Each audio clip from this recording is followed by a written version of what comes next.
We're continuing our coverage with the Democratic response to the release of the Nunes memo. Congressman Lloyd Doggett joins us now. Thank you so much for being here, Congressman. So good to join you. So as you know, the memo suggests that the FBI and Justice Department knew that the intelligence that they were using to obtain a wiretap on Trump campaign official Carter Page had been financed by the Democratic National Committee and Hillary Clinton. So if this is true, is this wrong? I think you need to look at the results, and this memo doesn't look at the results. Here is someone who's apparently been under surveillance as a potential Russian spy for years.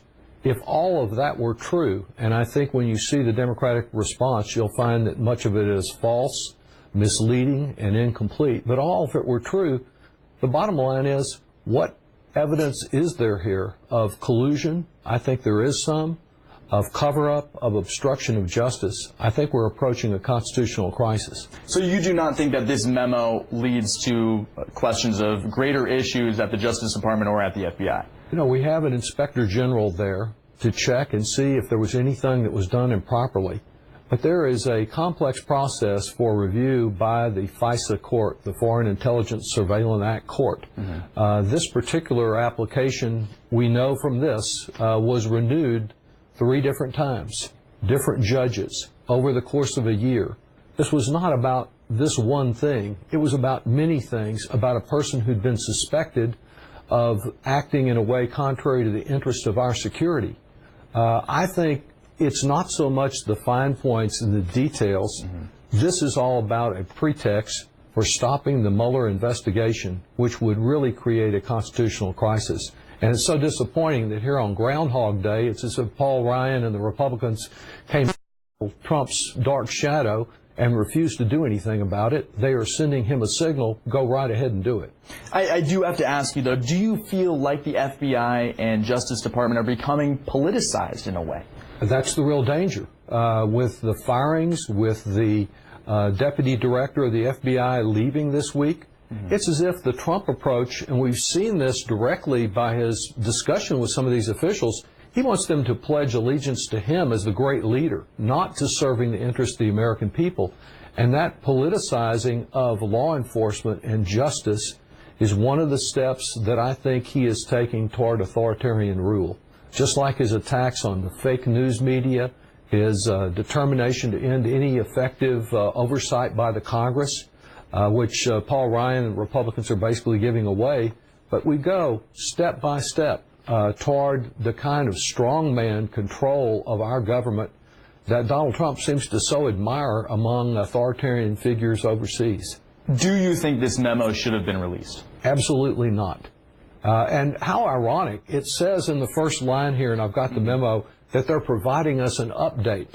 They've been there with Devin Nunes trying to stymie this investigation from the beginning.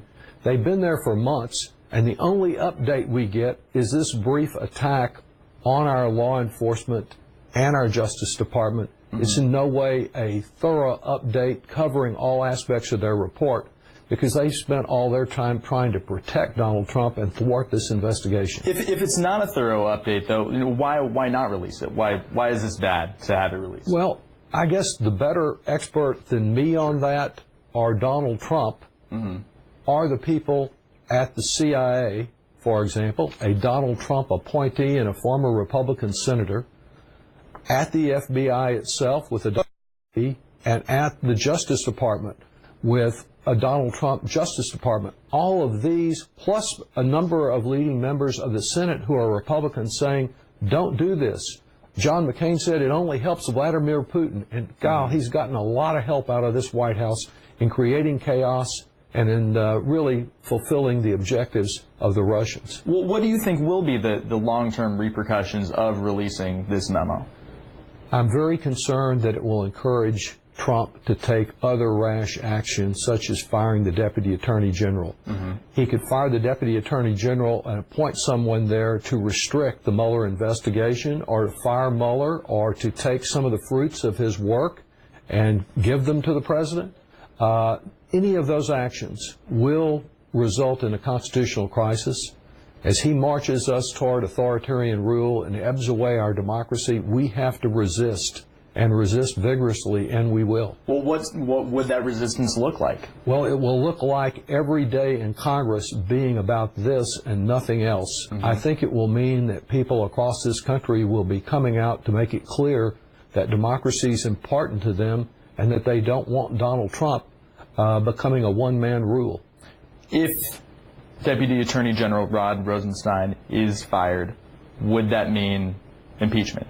In your opinion? The problem with impeachment, and I think the reason it's more likely that he could be fired is the reaction of Speaker Ryan and Republicans in being willing to cover up for him, make excuses for him. In the case of 2 United States senators, bold-faced lies for him. They are sending a signal that he was right, that Donald Trump was completely right last year when he said he could shoot somebody on Fifth Avenue and get away with it. These Republicans have empowered him and basically would say, well, that person should bullet.